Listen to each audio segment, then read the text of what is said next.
Salam and welcome everyone. So today we're going to be working on the question on the screen that says use the data from the resource section to calculate the standard reactant entropy at 298 Kelvin of the following reactions. We have three different reactions here, and we're asked to use the data from the resource section to calculate the standard reactant entropy. Now, the first thing you have to note is the resource section of the textbook we're going to be using, or we're using, is the Atkins Physical Chemistry 11th edition. So I have gone to my textbook and written the resource section for every single value, entropy value for every single molecule that we're going to be calculating in those series of reactions. So make sure you um write down this question as well as pause this video and write out all of the values from the resource section that are currently on the screen. So now that you've written all of it, we're going to start with the questions. So the first thing you have to know is when you're asked to find the standard reactant entropy, is for you to know that the standard reactant entropy is equal to the formula, the summation of the entropy of the different products, okay, for each reaction, minus the summation of the entropy values for the reactants as well. So basically, this is just the formula, and it's not going to be like properly explained until we start solving questions. And I hope like you guys have paused the video because I'm not going to be going back and forth on the first page to get the values, to get the reactions, just because I have my notes and because you can just simply pause, rewind this video, pause to where you need all of the information, and then you can continue. So the first reaction is 2CH3, okay, CHO gas plus O2 gas, okay, would give you 2CH3 COOH liquid. So that's it. That's the first reaction. So the way you're going to do this is that you're going to arrange this based on this formula. So the standard reaction entropy becomes the product. So you have the molar volume, sorry, not the molar volume, the molar entropy for the product in this question is just 2CH3, okay, C2COOH liquid, okay, minus the molar entropy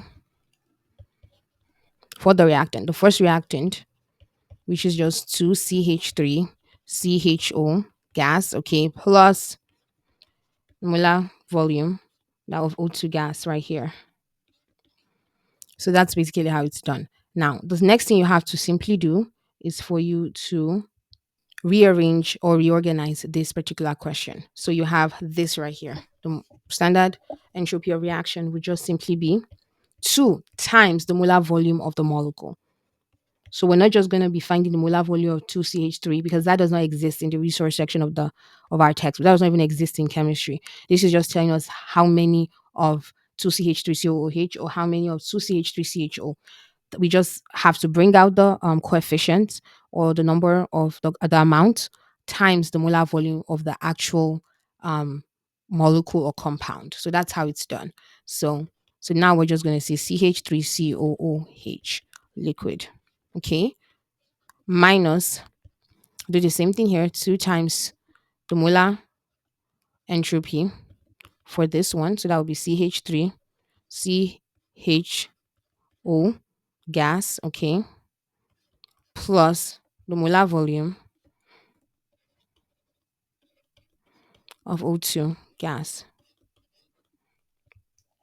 The standard entropy of reaction becomes 2, okay, times 159, which is the value, 159.8 joule per mole Kelvin, okay, minus 2 times the first product, the molar volume, sorry, the molar entropy of CH3CHO. We know that to be 160.2 joule per mole Kelvin, okay, plus the second product, the molar entropy is just 205.138 joule per mole Kelvin.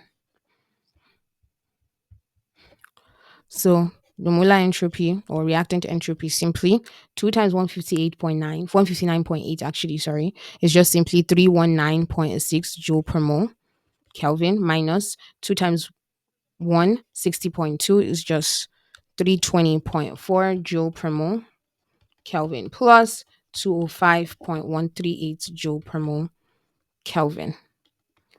So that's how it's done.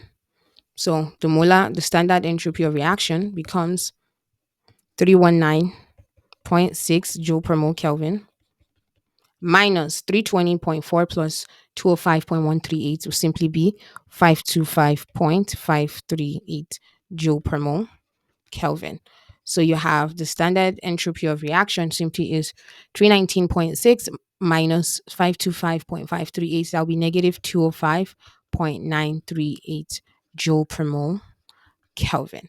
Now, this is the answer to our question. But one thing you have to remember is that since we're dealing with a chemistry question, and we have a lot of additions in this question. The proper thing we're supposed to do is to make sure that we have the proper number of decimal places in our final answer. So we have to look for the we have to go back to our question and see what has the lowest number of decimal places. We have one decimal place here. We have one decimal place here.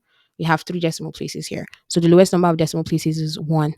So we are just gonna make sure we approximate this our answer to one decimal place. So that will be negative 205.9 joule per mole Kelvin. So this is basically the answer to our question. So that's basically how you do this. The second question is the second reaction. Of course, the second reaction is simply AgCl, okay, 2AgCl solid, okay, plus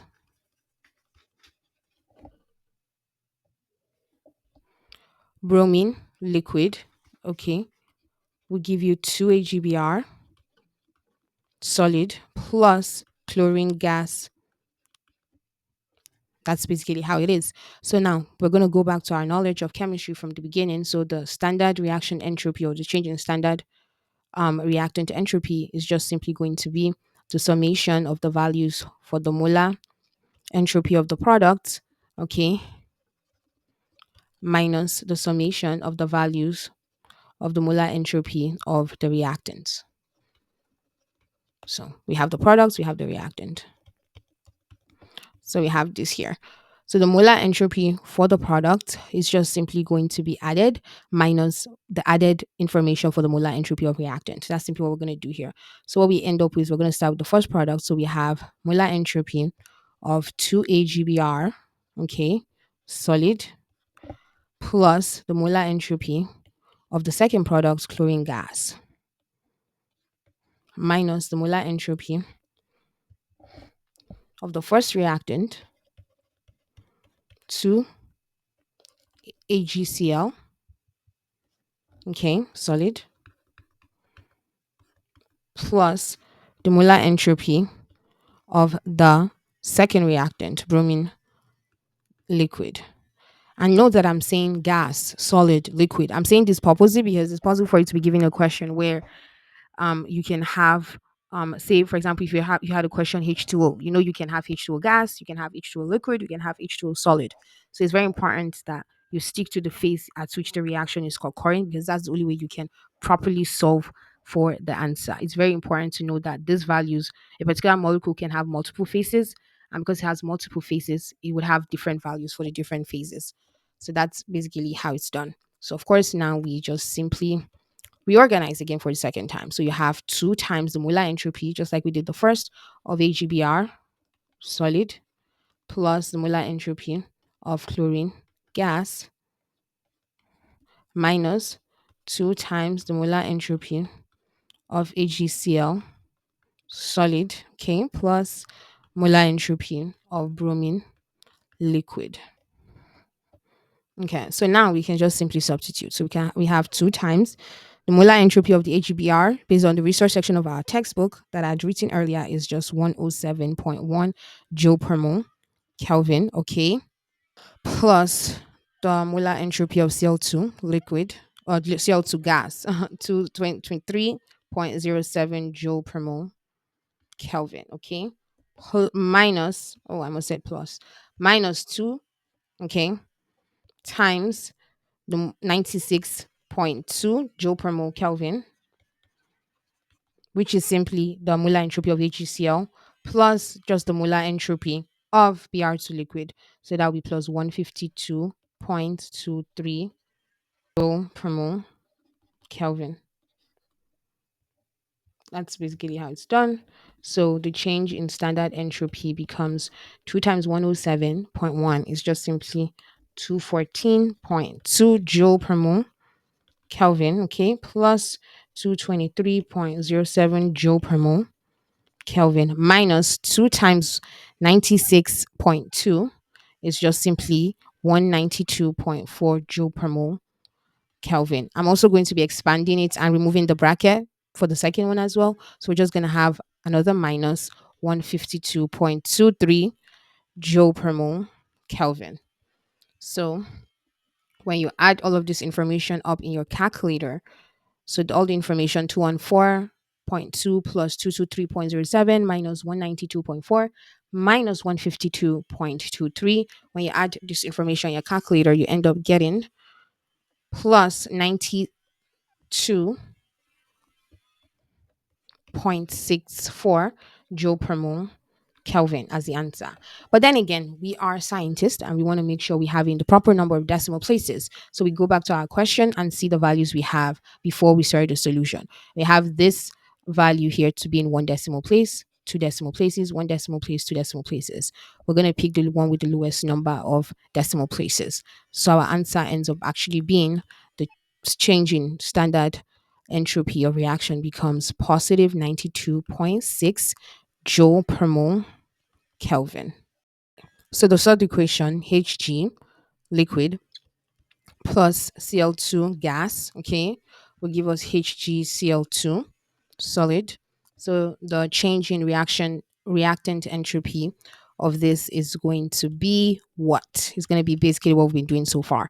Remember what I said, the change in reactant entropy, the change in standard entropy of reaction is just simply the summation of the molar entropies of the products, okay, minus the summation of the molar entropies of the reactants. So basically what we've been learning so far. So we're just going to apply that knowledge to this question as well. So, and again, you can pause this part of the video and just try it based on how I taught you number one and number two. So yeah, you can try it yourself and see if you get the same answer I get.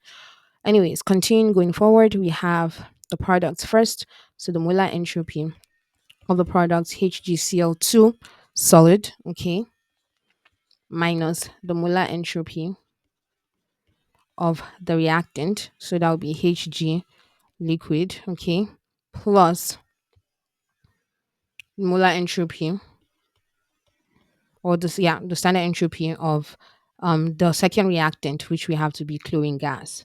So that would be Cl2 gas. Now, all we have to do is simply substitute because, as you can see, the coefficient that we have in all of this question is 1. None of them is greater than 1. So we don't have to like organize it further by bringing out any coefficient. We can just simply substitute. So when we simply substitute, what we have is we're going to focus on the product first, which is 146.0 joule per mole Kelvin, okay, minus 76.02 joule per mole Kelvin plus 223.07 joule per mole Kelvin. So, of course, writing it again, the change in standard entropy is just going to be 146.0 joule per mole Kelvin minus 76.02 joule per mole Kelvin minus 223.07 joule per mole Kelvin. So the change in standard entropy of reaction would just be putting all of this information in the calculator. And when I did that, I got negative 153.09 joule per mole Kelvin. So that's how this is done. Of course, we already know, again, because we're dealing with a chemistry question, this is not our answer. We have to go back to see the lowest number of decimal places and use that. We have one decimal place here, two decimal places here, two decimal places here. So one decimal place would mean our answer is going to stop here. So the actual answer is approximately negative 153.1 joule per mole Kelvin. So this is basically the answer to this question. If you have any question, please put it in the comment section. If you have any concerns or suggestions, also put it in the comment section. If you're a student who is struggling or who is trying to succeed in all your STEM related courses, it doesn't matter whether you're in middle school, high school, or college level, make sure you email me at shahabitutoring@gmail.com in order for us to set up a plan for you to succeed in academia. So if you have any questions again, make sure you email me as well at shahabitutoring@gmail.com if it's specific to tutoring, mentoring, or any help you may need in academia. I wish you guys all the very best. Assalamu alaikum wa rahmatullahi wa barakatuh.